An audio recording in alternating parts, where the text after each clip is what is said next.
जी देखिए, इस time district waste office में हम मौजूद है और अब से कुछ देर पहले डीआईजी वेस्ट ने प्रेस कॉन्फ्रेंस करते हुए बताया है कि 12 जून को जो डकैती की वारदात पेश आई थी, जिसमें जो मुलजमान थे वो 30 करोड़ पे कैश वैन से लेके फरार हो गए थे और उनका जो मेन किरदार था, मुलजिम था मोहम्मद अली, उनको गिरफ्तार किया गया। इसी हवाले से एसएसपी सेंट्रल हमारे साथ मौजूद है, उनसे बात करेंगे कि वो क्या कहना चाहते हैं। आपका बहुत शुक्रिया। क्या कहेंगे, जो मेन मुलजिम था वो गिरफ्तार हो चुका है, दीगर जो मुलजिमान है वो कब गिरफ्तार होंगे? जी बिल्कुल, देखिए इस गैंग का जो लीडर है वो मोहम्मद अली नामी शख्स है, जो कि अरसा दराज से पाकिस्तान के तमाम बड़े शहरों में हीनियस किस्म के क्राइम, जिसमें बैंक डकैती, बैंक के लॉकर्स को काट के उसमें से कैश की बड़ी अमाउंट को वारदात करना, इस तरह से कैश वैन को स्नैचिंग, ये मुतअद्दिद वारदातों में मुलव्वस है। इस ग्रुप का ये लीडर भी है।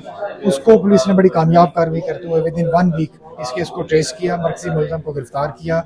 वारदात में इस्तेमाल 2 गाड़ियाँ हुई थी, दोनों गाड़ियों को बरामद कर लिया है और 20 करोड़ की जो अमाउंट है वो भी अभी तक हम रिकवर कर चुके हुए हैं। जो रिमेनिंग मुलज़मान हैं वो बाकी अमाउंट के साथ वो फरार हैं।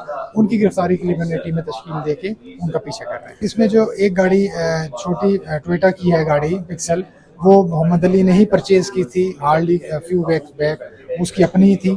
इस तरह जो दूसरी गाड़ी है वो बाकी जो मुलजमान है वो लेकर आए थे। वो दोनों गाड़ियाँ हमने यहाँ से रिकवर कर ली हैं। मुलजम को भी हमने कराची से ही रिकवर किया है और जो अमाउंट है वो भी हमने इसे अपने एरिया से रिकवर। जी देखें, एसएसपी सेंट्रल का यही कहना है कि वारदात में जो मेन इनका लीडर है गैंग का, उनको गिरफ्तार किया गया है। जो दीगर मुलजमान है उनकी गिरफ्तारी के लिए छापे मार रहे और जल्द उनकी भी गिरफ्तारी अमल में लाई जाएगी। जी।